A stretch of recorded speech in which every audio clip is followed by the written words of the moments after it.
Hello, welcome to I Helped Make That. Now, Saturday Night Live is an institution that has been running for almost 50 years. God, it has. So, knowing that, there have been thousands upon thousands upon thousands of cast members. And today, we will be interviewing one of SNL's cast members, Gary Kroeger, who was on the show for 3 years, from 1982 to 1985.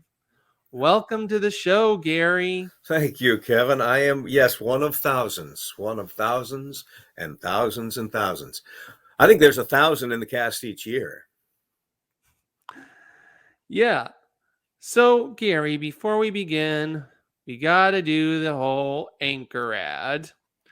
So, Gary, you have a podcast, right? Yes, I do. What's the name of your podcast? The Gary and Kenny Show. The Gary and Kenny Show, available on all popular podcast platforms, YouTube channel, and DBNA streaming television. And what do you use to record your podcast? We're just zooming. We're zooming and recording. Okay. So, how do you distribute your podcast? We just download it to all the the available podcast platforms, and then edit it ourselves for a YouTube channel. But then we send another edited version to DBNA, who streams it. Well, do you want to know what could make distributing your podcast easier? I have a feeling I'm going to hear Anchor. Anchor. And I've heard of Anchor. Anchor was certainly one of the choices. We just kind of went Zoom because it was just so easy. Yeah, but you know what? You can actually upload Yes. a Zoom link onto Anchor. You know, all you have to do is just put the link on Anchor, and then you can distribute it to Apple Podcasts, Spotify, all the platforms. Well, I see no reason why we're not. Well, It's maybe as easy as that. Yeah, maybe consider changing to Anchor today. Could happen. We've been on summer hiatus. We haven't started up again. We've been dealing with summer flus and things like that. But yeah, I mean, I've heard great things about Anchor. And obviously, you're on Anchor. Mm-hmm. So now, Gary, how did you get the audition for Saturday Night Live? I got it the best way possible without auditioning. I had no intention of, I enjoyed Saturday Night Live. In fact, it started the very fall that I started college. So all of us in 1975, our Saturday nights were in the common area around one TV, and we would all watch Saturday Night Live before we would even go out to a frat party or whatever. So it was certainly an institution in my formative years. And I thought I would be good at it. I'm a funny guy, reasonably. But I wanted to be an actor. I wanted to be a sitcom actor. And I wanted to try Broadway. I had no intention of doing Saturday Night Live. But at Northwestern, the likes of Julia Louis-Dreyfus and her husband, Brad Hall, and Paul Barras, Rush Pearson, many others, we were impatient theater students. And so we started putting on our own shows. We're all musical, political, good improvisers, and marginally funny. And so we found ourselves doing comedy shows around Chicago, created our own theater next to Second City. We're just doing our thing. 1982. And I was hoping that maybe I'd get a commercial so I could put a little gas in my car and take my girlfriend to the picture show. I mean, just real modest life, hoping to make a couple of bucks. And then one day after a Saturday night show, we heard that Bob Tischler and Dick Ebersol were in the audience, and they wanted to talk to us the next day.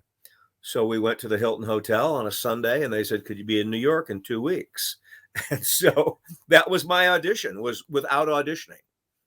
So but again, it's not what I wanted to do. It still isn't what I wanted to do. Even when I was doing it, it wasn't really what I wanted to do. and we can talk more about that. It opens the door for an actor in a lot of ways, but it also, at that time, limited how an actor is perceived. And so, I look at it as a mixed blessing. I'm one of actually a relatively small group of people who have done the show, smaller than NFL stars, for example, but um, but it isn't what I really wanted. It sort of sidetracked my career in terms of what my dreams were. Well, okay, we could talk a little bit about how it, how you felt it sidetracked your career later. But before we do that, let me just go through, you know, the past by asking how how many hours did you end up spending a day working on Saturday Night Live? Well, the hours were sort of accordion, they were flexible. You start a week getting up slowly on a Monday. Actually, there may have been a meeting in the morning on Monday to just jam some ideas. You meet the host sometime during the day, and you just sort of go out to dinner and you talk about, ideas. Maybe you work into the evening a bit afterwards, talk to the host about what they want to do. But no hours were really attached to it. It's just kind of a day that sort of happens. But then on Tuesday, you spend the entire day and the entire evening, sometimes pulling an all-nighter, just trying to write the show. Because on Wednesday morning, you're going to have a read through of all the material that was written up to this point, which is really about a day and a half. So Tuesday's bell to bell. I mean, I don't remember when I'd show up at work, but let's say it's 10 o'clock and you work to midnight. I mean, that's a pretty long day. And then Wednesday, you read the material, you rewrite the material that's chosen. You might sort of semi-block some things. So Wednesday's a long day. Thursday, depending on how show heavy you are, could be, from 10 to 10. And then Friday, the same thing, can be a relatively long day. And Saturday, you rehearse the show, you do a dress rehearsal, then you do the show. So that's a long day. You have a great party on Saturday night and you sleep till noon on Sunday. Eat pizza, rinse and repeat. Mm-hmm. And on the show, you dealt with some interesting personalities. Like what many people probably forget is that Julia Yeah, Louis-Dreyfus right. started on SNL. Most people would probably think she started on Seinfeld. Hell, people probably forget she was in Christmas Vacation. Yeah, right. Or Troll with her husband Brad. Yeah, but she was on set. Eddie Murphy was on set. Dick Yeah. Ebersol was on set. Sometimes you'd get a rather interesting host or guest like Chevy Chase, Andy Kaufman. How was it having to be around all those personalities? Well, it's an interesting question because there's so many different buckets, if you will, for those personalities. There were the show character personalities. I mean, the cast. Everyone had their varying degrees of ambition, commitment, and things. There's also the writers who have their own unique agenda and those who produce the show.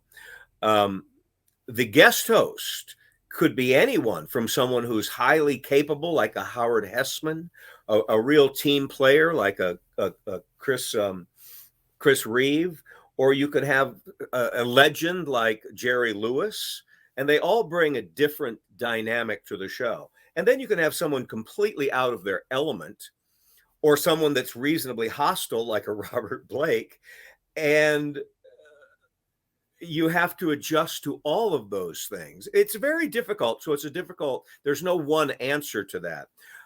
I was a neophyte and I would think a relatively nice Midwestern boy. And I really didn't go in there to want to do battle every week.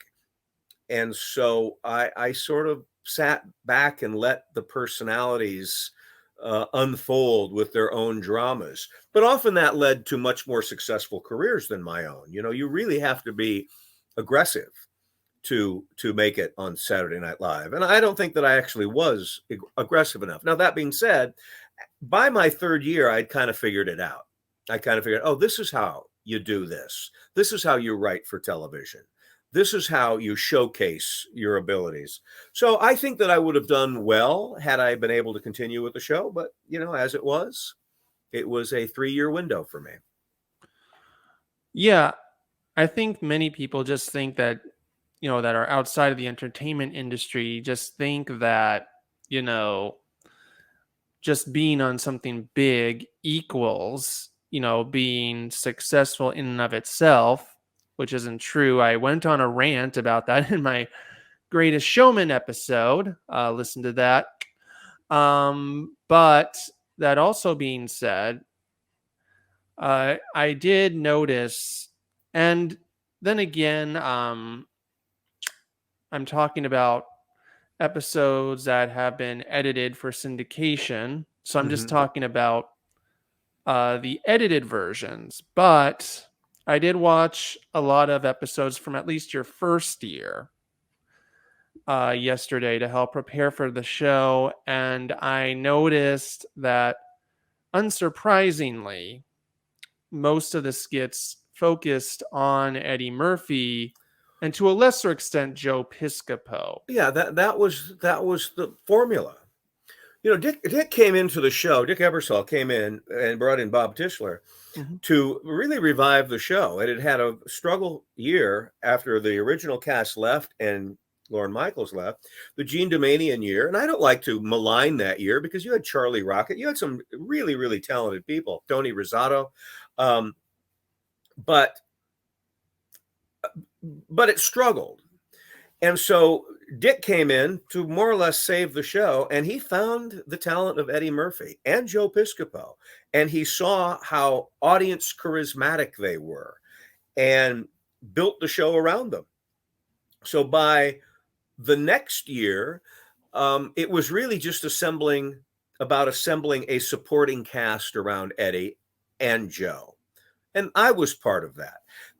What we were told is that Eddie was already getting a little disinterested in Saturday Night Live because he became such a star so fast. He was, red hot.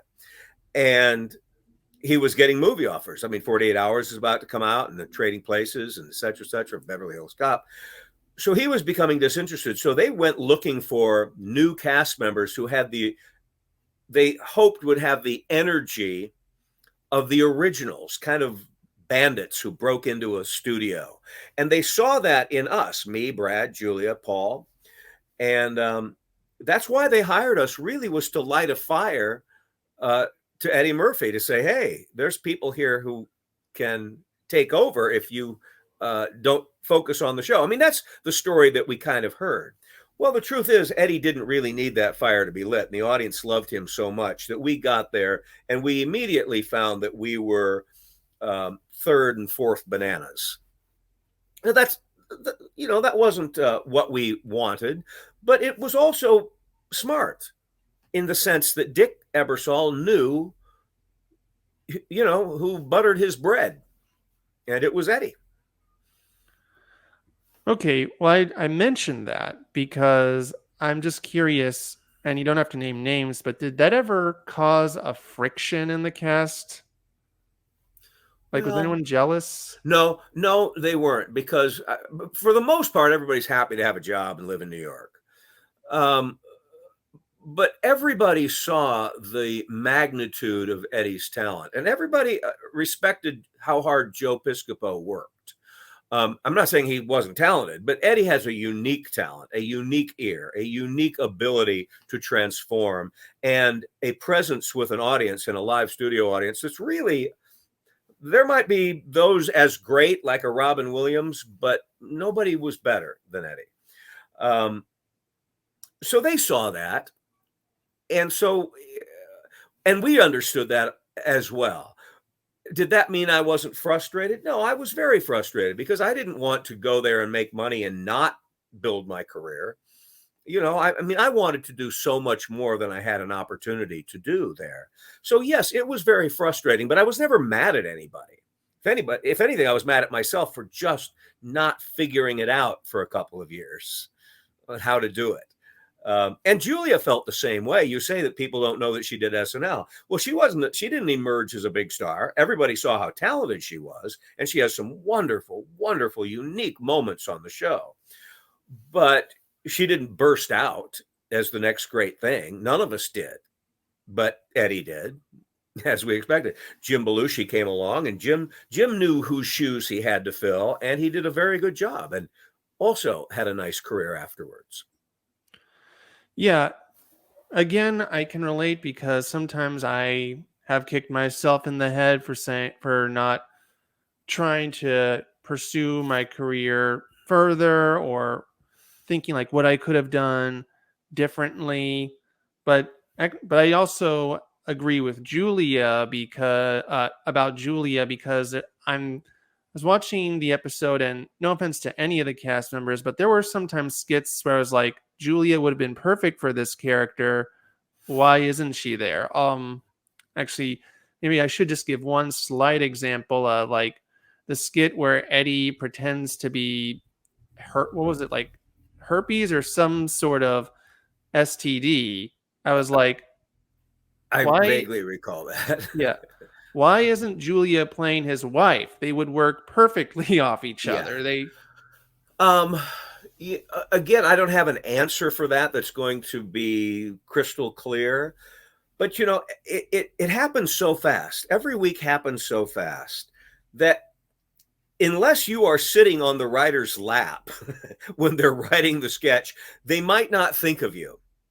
And again, we didn't know how to do that. We learned, over the course of years. And my last year was much better than my first year and even my second year.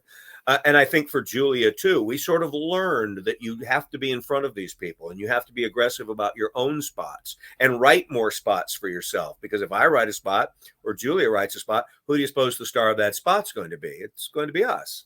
But yeah, they didn't initially, anybody, and I mean the writers or the other cast members, really know where to put us.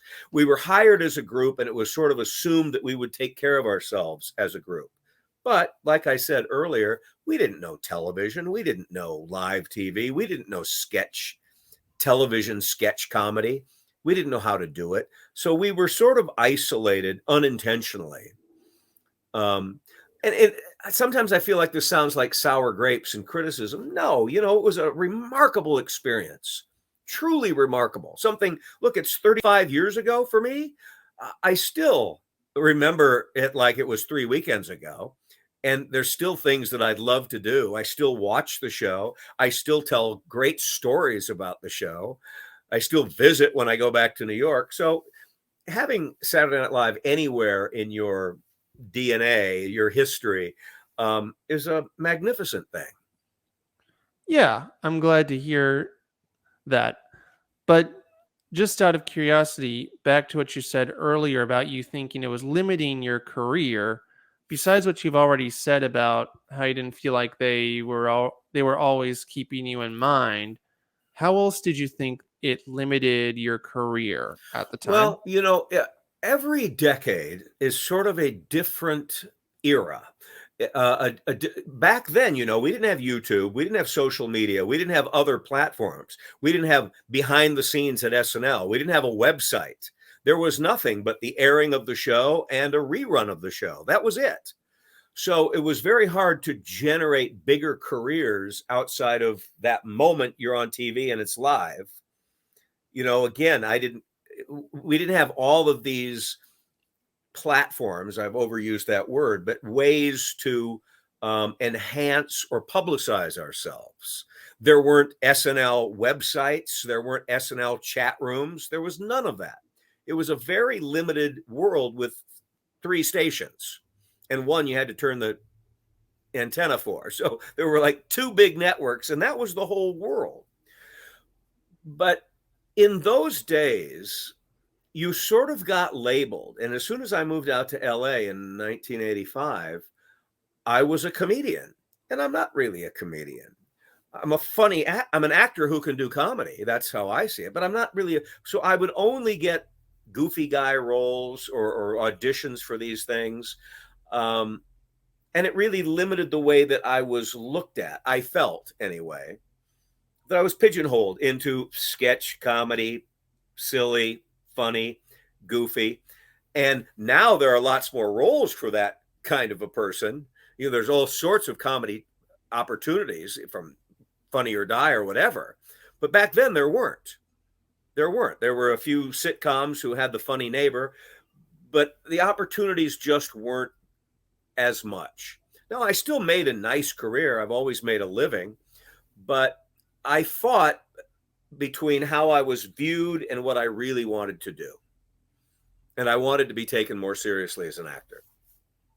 What kind of roles did you envision having? Or yeah, what kind of roles did you envision having? Well, we're only 10 years, 20 years removed from the Dick Van Dyke Show or Andy of Mayberry. Those are the roles that I imagined. I wanted to be Dick Van Dyke. I wanted to be Andy Griffith, or a funny character like Barney Fife, but a three-dimensional character, or those were my idols, and that's what I hoped my career would be. I wanted to be such an actor that someday they would create an Archie Bunker type character for me, or that I could fit into such a role, to be considered like that. That was my dream. That was my dream, to be a male Mary Tyler Moore, or create a character with the depth of Archie Bunker, or to be everyman funny guy like Dick Van Dyke. That was my dream.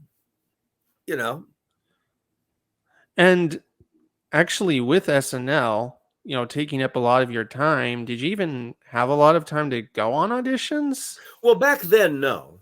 You had your summers, and we stayed busy in the summers. In fact, we wrote a couple of films that didn't go anywhere, but that's what we would do. Now, the film opportunities, and Lorne Michaels has production companies. He really uses SNL as his own farm club for movies. We didn't have any of that. There was no infrastructure to create movies around us, or have us play parts in other actors' movies. That just didn't happen that much.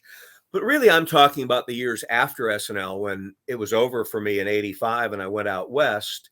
That's where I wished that I was thought of a little differently, that I was considered a Chicago or New York actor with some gravitas, as opposed to Ira Needleman. Mm-hmm. And actually, speaking of that, how did you think about the fact that the Gene Dumanian years hadn't been that too far off? So when you first entered, like, you were entering into what people thought was going to be a sinking ship. Of course, that's not what happened. But did that at all up the stakes? Oh yeah. Well, I had stopped watching SNL. When the original cast left, when Bill Murray was finally gone, I'd stopped watching. I knew that it continued. I would sort of see it in passing, but it was no longer a Saturday night ritual. I knew who Charlie Rocket was and Gail Mathias, and I knew who these people were. But I wasn't glued to the set. Even in the next year, when Eddie Murphy started to emerge, I was aware of him. You'd channel surf, and Joe Piscopo would be doing the Jersey Guy. And so, I sort of glommed onto him. But I didn't feel like, when I got there, sure, it was a big deal to be on Saturday Night Live, and I was aware of Eddie and Joe. It didn't feel like I was on a sinking ship, but I didn't feel like I was in the center of the storm anymore either. I didn't feel like the eye of the hurricane, like it probably felt in its initial 5 years. If you're John Belushi, if you're Dan Aykroyd, if you're Jane Curtin, the world is revolving around you in a way. It certainly didn't feel like that when I got there. Mm-hmm. Okay. So then once you left in 85, and you said that casting directors kind of saw you just as this goofy guy from SNL, weren't taking you seriously. Yeah. And again, I didn't emerge from the show. So I didn't have a lot of heat. people say, "Oh, I like you. I liked Ira Needleman. Oh, you did Mondale." They would remember some things, but it wasn't like I was a commodity that, hey, let's put a 3-picture deal together with this guy right away. I really had to work hard. Mm-hmm. Yeah, and you know what? The same is probably true of Joe Piscopo. Like the dude's pretty much become sort of a punchline, at least on The Simpsons, for being someone who was like really huge on SNL and then just didn't really go anywhere. So, Well, Joe's interesting, and Joe's my friend. It's not mhm. like we hang out, but he's going to do my podcast, and I've done his radio show a couple of times actually, and I have a lot of respect for Joe. We disagree on politics, but Joe was the hardest working person there. I can only guess. I think Eddie's supernova, um, I wouldn't say it caught him by surprise, but he knew that he started with Eddie and he knew that they were a 1-2 punch. And I think that he expected, expected his career to have more heat to it. I had heard a story that he was resistant to auditioning because he felt like, look, I don't need to. You know who I am. You know what I can do. And again, at that time, the industry said, no, you're not. You're not a superstar like Eddie. You're going to have to come in and keep doing the work. This is a lot of conjecture, but I don't think Joe wanted to do that work. Joe liked being a star, so he went and created his Vegas Lounge act or Atlantic City act, and he likes being the man in his world. He didn't like the showbiz fight and what they expected of him. So Joe is a happy guy, but he takes a lot of lumps that I just don't think he deserves. If you really look at the body of this man's work, he was amazing on SNL. He was great. I think he deserves a lot more credit than he gets. But you're right. I mean, even Larry David had a joke about the Lou Gehrig. Today, I'm the luckiest man in the world, except of course for Joe Piscopo. Yeah, he got that stigma attached to him that he failed, but he didn't. Okay. Thank you for clearing that up. But I guess what I was really going at was like you said, I got what I was gonna say. But I think that ah, again, I think that just sort of goes to show that again, like I've said before on this podcast, either this episode or others, one big role isn't all it takes to Yeah. be a star. Like again, you have to keep working hard like you do with any industry. And I think as I went on my rant in that Greatest Showman episode, like unfortunately and ironically, many, many, many movies kind of feed into the idea that all you need is one break and you made it, and that's just not true. No, no. Maybe it is for some. Well, and again, Eddie is an interesting template to use. He had a breakout film with 48 Hours, and then Trading Places really showcased his talents, and then this again supernova, Beverly Hills Cop. So he had this bam, bam, bam that made him a star. It carved him into the Mount Rushmore of comedy right then and there. He's made a lot of stinkers since, or a few anyway. Never anything, that 3-year period of those movies are hard for any actor to equal. And I don't think he, outside of maybe the Clumps, ever achieved that again. But he created so much of work at that time that, we're always going to go, yeah, Eddie Murphy, of course, Eddie Murphy. But you're right, though. For most of us, it isn't just a break. It's sustaining that break by working hard and getting lucky, being the right person in the right place at the right time with the right smile and the right deodorant. Mm-hmm.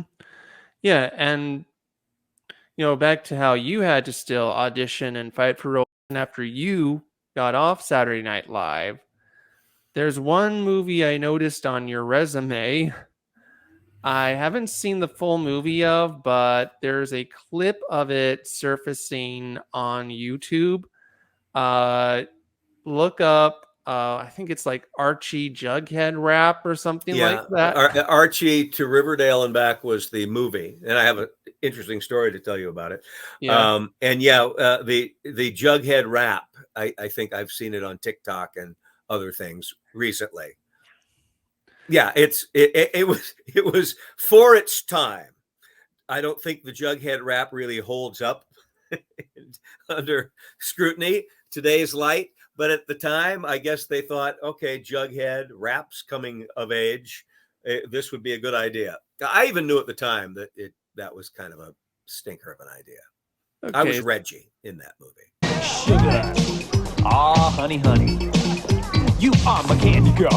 And you got me. Then you try to go out. You know, you never got anything huge afterwards. And then I now know you're retired from acting. So when Well, did I do community theater and I do low budget films, independent films and things. I actually keep very busy as an actor. Mhm, Um, I had some opportunities, some pilots. Archie was a pilot. It was a movie of the mhm, week with a back end pilot. If it had gone, we'd be telling a very different story about that mhm, job. I had a series on a CBS with George Hamilton that if it had been the right thing at the right time and gone for several years, it's a different conversation. I did the Shaggy Dog for Disney.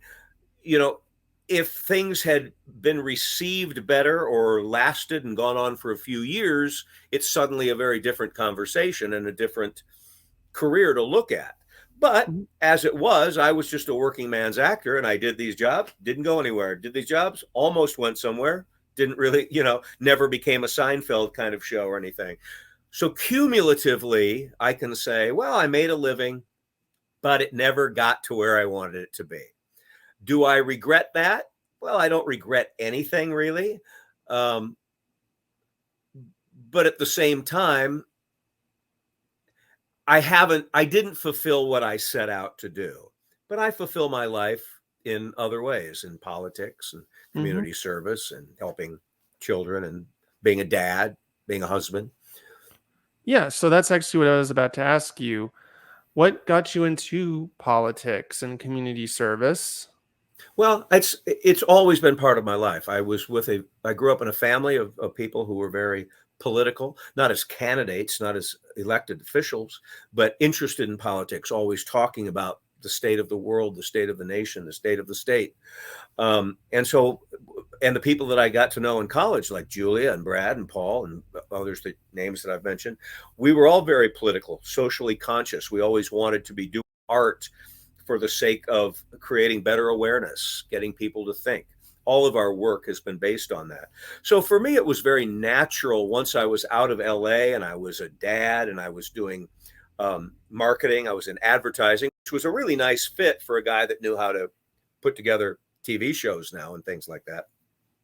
So every bit as much of the time I spent as an actor, I spent in advertising as a successful advertising executive. 20 years doing that, 20 years doing this. But the undercurrent of my life became being involved in the community, trying to help the community. I tried to represent this community both in Congress and in the state house. Lost those races, but I enjoyed the process of running for office, and I like being someone who can help others run for office. I keep very busy doing those sorts of things, helping people with their issues and speech writing and things like that. So it's been a very active and fruitful manifestation of everything that I had done for all those years um, I'm very comfortable in front of people. I'm very comfortable in front of the camera so that it was a natural fit for me. Okay, and I think that is where we can end off. Thanks, Gary, for coming on to the show. It's been my pleasure. It's really fun talking to you, Kevin. Thanks. You too. Right. And before you go, do you have anything to plug? Well, the Gary and Kenny Show, YouTube, DBNA TV, podcast platforms. I still write a blog called Gary Has Issues, which is garyhasissues.com. And I write a political column for the Waterloo Cedar Falls Courier that anybody can just Waterloo Cedar Falls Courier. You find me on Sundays writing a progressive perspective, which has been my perspective my entire life. Okay. Well, that was I Help Make That. See you later, everyone.